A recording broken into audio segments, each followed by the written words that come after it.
investments which the public sector cannot fund entirely through budgetary allocation or government borrowing.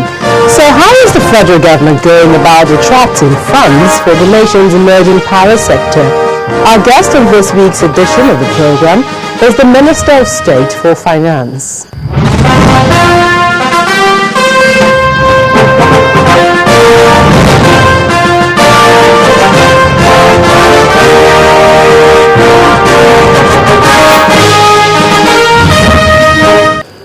Hello there, good to have you join us again this week on the program. I'm Gloria Umezuike.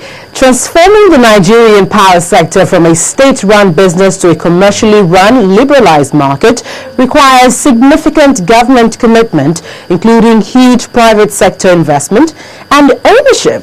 Now, apparently the government is making intense efforts to attract these investments into the sector, but how the government is going about this is the focus of this week's edition of the program.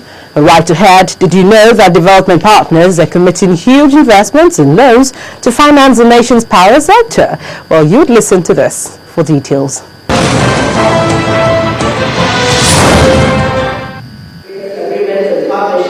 Once again, major players in the power sector and members of the civil society organizations converged on Abuja to brainstorm on how to maintain sustainable service delivery in the post-privatization era.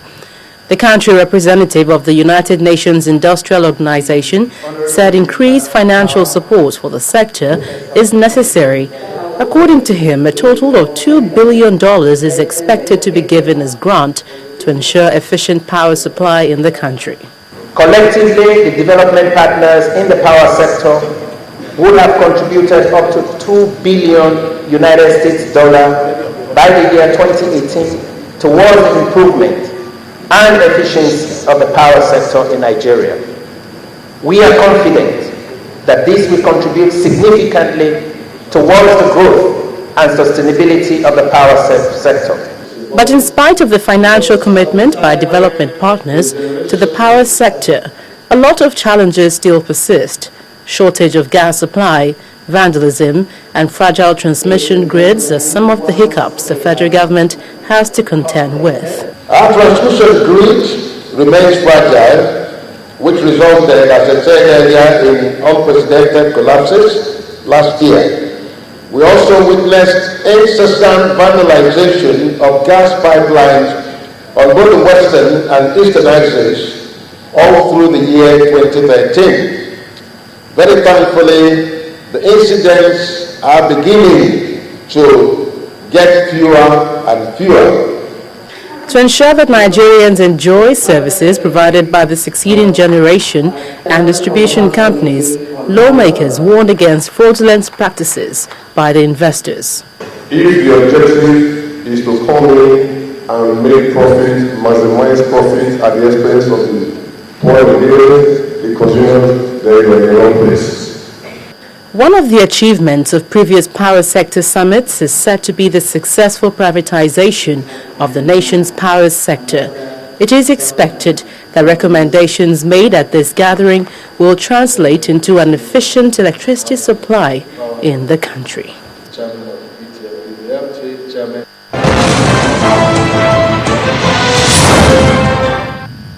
On the many issues and controversies surrounding the power sector, and not to forget the Power Sector Investors Conference on Financing, and being joined on the program by the Minister of State for Finance.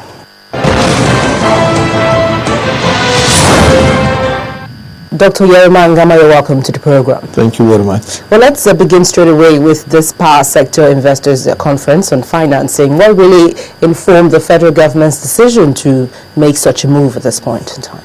You know, the government of President Goodluck Jonathan came up with the transformation agenda. In that transformation agenda, we have looked at all sectors, and in each sector, we have streamlined what we want to do, and also what we want private investors to do, as well as what the multilateral institution can also do. If you look at the transformation agenda, after the power privatization, we are supposed to hand over both generation and distribution to the private sector, which we have done. successfully. And this is one of the best power reforms ever recorded in Africa. And in fact, it's one of the best in the world. Very, very successful, and it has been commended. But even in the plans of all those who took over the generating companies and the distribution, there are elaborate plans to source for funding. You know, they are well capitalized, and they have good reputation, and they know what they are doing. But you know, investment like this has to get long-term funding, and government cannot just leave it to them, because in all the companies, government only sold majority shares, so government still has stake. So government has to be seen to be assisting these companies to get the necessary funding as provided in the initial plan that was approved before they took over. Because these private companies, we assume they have the wherewithal to manage what they are coming to invest in. Yeah. And we also have huge foreign companies like JP Morgan, Barclays, ABSA, and all of them. And we know how much these foreign companies can pump into such an investment. So why is the federal government seeking for more financing? Just be seen to be doing something? The financing is not extra financing. It's financing that is already envisaged in their plan. You know, when you present your own plan, you won't take over. You say, okay, this is the capital I have. I want to raise this long-term and this short-term funding.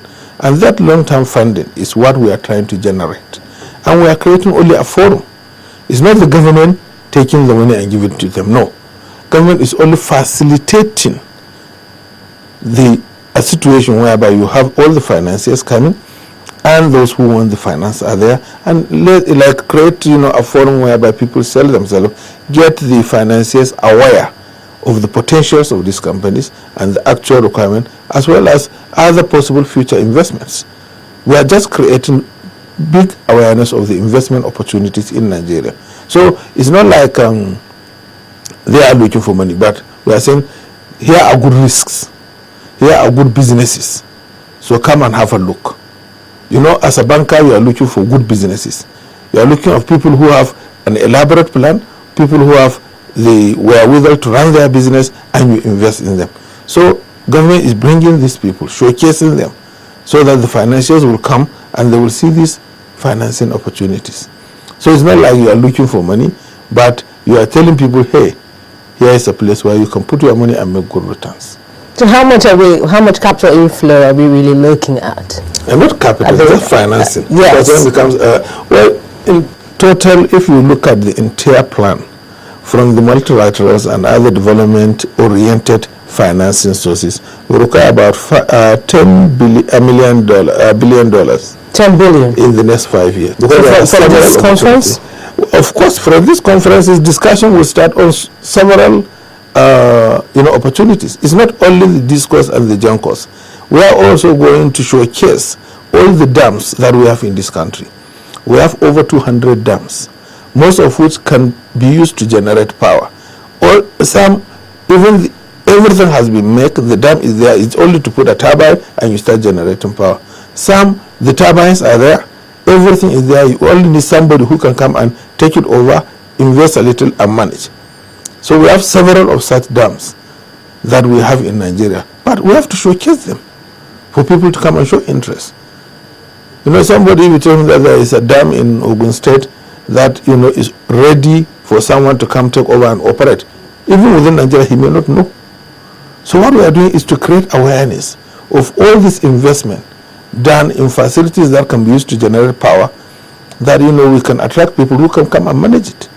People who can come and partner. We are looking for partners, those who can come along with government. So we are not only attracting financiers by way of banks who will lend, but we are looking at financiers by way of venture capitalists, people who want to come and look at good opportunity, put their own money there, run the business together with the initiators of the business, make their money and work out. So we are attracting all kinds of financiers to come. So you have to showcase all the opportunities there. You know something, a lot of people are anxious to know how much and how far all of these plans, to bring private investors, privatize, make sure power is steady and all of that. How much of these plans gone?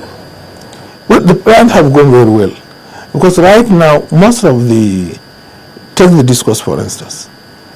A particular disco that was generating just about 70 million naira per month is now generating over 300 million. Just after takeover, I discussed with the chairman of that distribution company. So by just changing management from civil servants to a private sector oriented person who has not even brought 1% of the staff there, because some of the staff that are retained to manage the discourse are the same staff that were in PSCN, but some of them were retained. Just help us run it for 6 months, and then later we will see whether to retain you or to bring new people.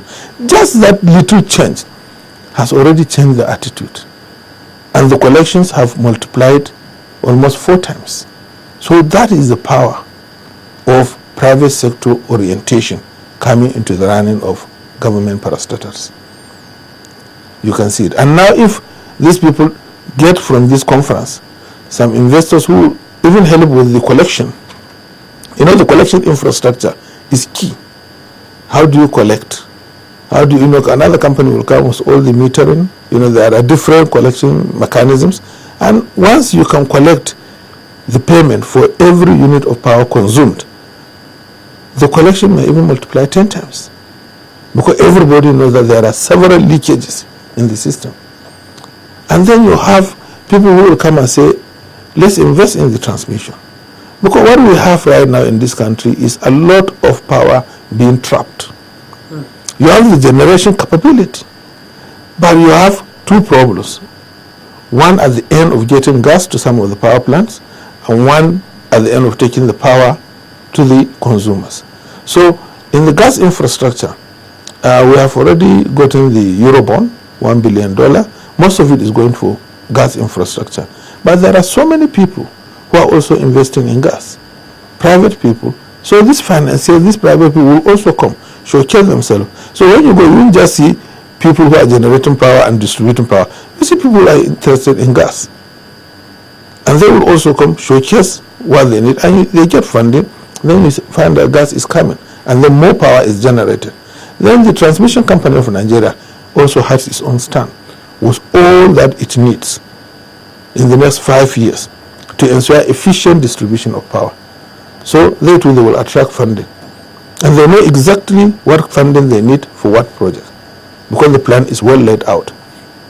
So the financiers are not just coming to meet people who will start maybe telling the story from beginning, but they will come and see a ready-made plan. Just plug and play. They will see, this is the plan, this is what we have, this is what we want to have, this is what we are doing, and this is how much we are putting in, and this is what we need from you. And exactly for what tenure. The plans are all laid out. Okay, because right now we can't wait to see what this would bring out. But in another development now, we have partners like United Nations Industrial Organization, promising a grant of $2 billion for the power sector. So how exactly these funds, how would they be used during the era of privatization? Well, you see, the power sector is very big. You just have privatized one aspect. Transmission is very big. We need a lot of money in transmission. Most of the lines need to be replaced. Most of them need to be replaced. The distribution, design itself. And, if you look at most countries, when you have power here, you have less load here,